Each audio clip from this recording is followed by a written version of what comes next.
الحمد لله العزيز الغفار القوي الجبار خلق الإنسان من صلصال كالفخار وخلق الجان من مارج من نار وأشهد أن لا إله إلا الله وحده لا شريك له الواحد القهار وأشهد أن سيدنا محمدًا عبده ورسوله المختار إمام المتقين الأبرار صلى الله وسلم وبارك عليه وعلى آله وصحبه الأخيار ما تعاقب الليل والنهار وسلم تسليما كثيرا.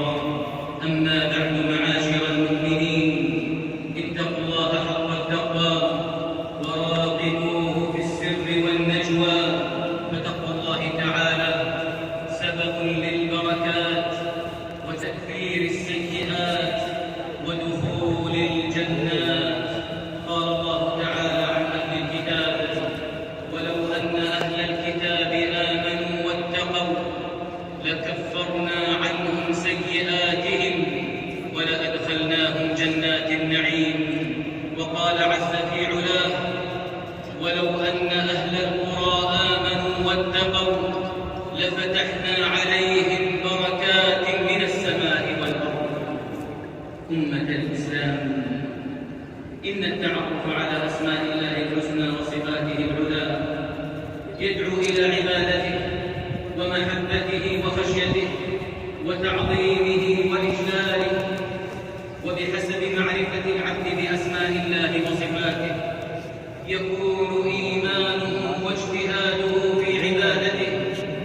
ولقد أثنى سبحانه وتعالى على ذاته العلية فوصف نفسه بصفات الكمال والجلال، فقال في محكم تنزيله: هو الله الذي لا إله إلا هو الملك.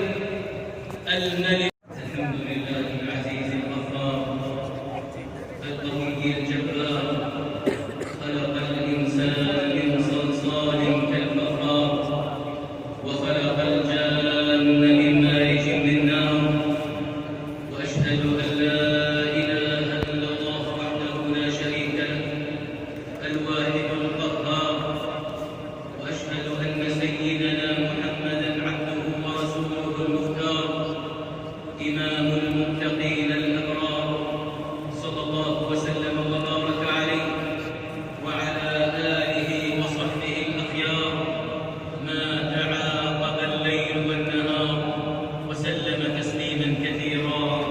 أما بعد، معاشر المؤمنين، اتقوا الله حق التقوى وراقبوه في السر والنجوى، فتقوى الله تعالى سبب للبركات وتكفير السيئات ودخول الجنات.